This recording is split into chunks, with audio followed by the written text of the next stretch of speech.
Hindiston iqtisod gazetining 14 fevral xabar qilishicha, Hindiston doiralari bexatarlik andisi sababli Xitoy texnika shirkatlariga tava 54 appni cheklagan.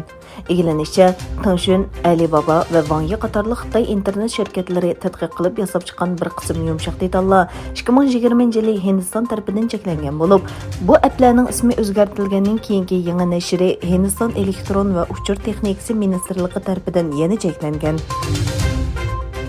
Angliya Tashqi ishlar ministri Liz Truss eng yangi uchurlarning Rossiyaning har vaqt Ukrainaga tajovuz qila oladiganligini ko'rsatib berganligini bildirdi va Kreml saroyini jiddiylikni pasaytirishga chaqirdi. Yana bir tarafdan Ukraina prezidenti Zelsinki, Germaniya bosh ministri Olaf Scholz bilan o'tkazgan birlashma yig'inida so'z qildi.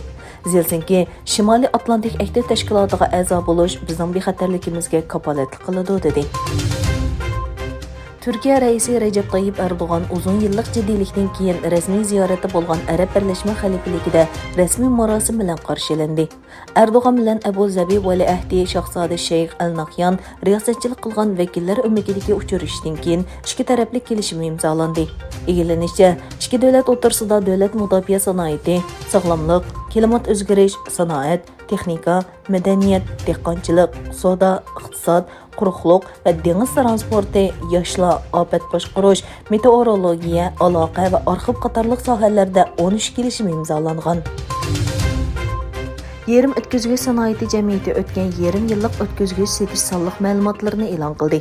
Bultur raqamlashtirishning tezlashiga ergishib, yer shari o'zak ishlab chiqaruvchilarning setish miqdori 2020-yildagiga solishtirganda 26.2% ishib, 555 milliard 900 million dollarga yetgan. Shuning bilan o'zak setishdagi tarixiy rekord buzilgan. Xitoy o'tgan yili yerim o'tkazgichning eng chong bozori bo'lib qolgan.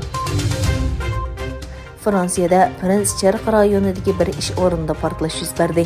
Portlashdan keyin yuz bergan o't atrofdagi binolarga yamirgan bo'lib, 2 bolani o'z ichiga olgan 7 odam ofatda hayotidan ayrilgan. Qirg'izistonning poytaxti Bishkek havoning bulg'anishi jihatda dunyodagi 10 chong shaharning biri. Bu davlat poytaxtdagi atmosfera bulg'anish masalasiga hal qilish chorasi tepishga tirishmoqda.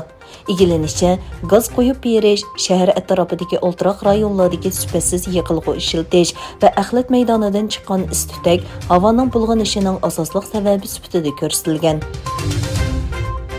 Xitoy taratqullarining xabar qilishicha, atalmış Uyg'ur avtonom rayonlik partkom 10 fevral doimiy komitetining yig'inini chaqirib, atalmış Xinjiangda islomni xitoychalashtirishga davomli chang turishini ta'kidlagan. Yig'inda yana e'tiqodchi ommani boshqarish, diniy sotsialistik jamiyatga moslashtirishni davomli olg'a surish talab qilingan. Maşanroy o'tgan yili 12-oyning oxiri atalmış Uyg'ur avtonom rayonlik partkomning sekretarligiga yetkazib kelinganda asosiy nishonning iqtisodiy taraqqiyotga qaratilganligini aytgan bo'lsa-mu, biroq keyingi vaqtlarda u Chingchungo davridagi islomni xitoychalashtirish, Jungha milliy o'rtaq gavdasi engini turg'izish degan uqumlarni texnik ko'p ta'kidlashga boshlagan.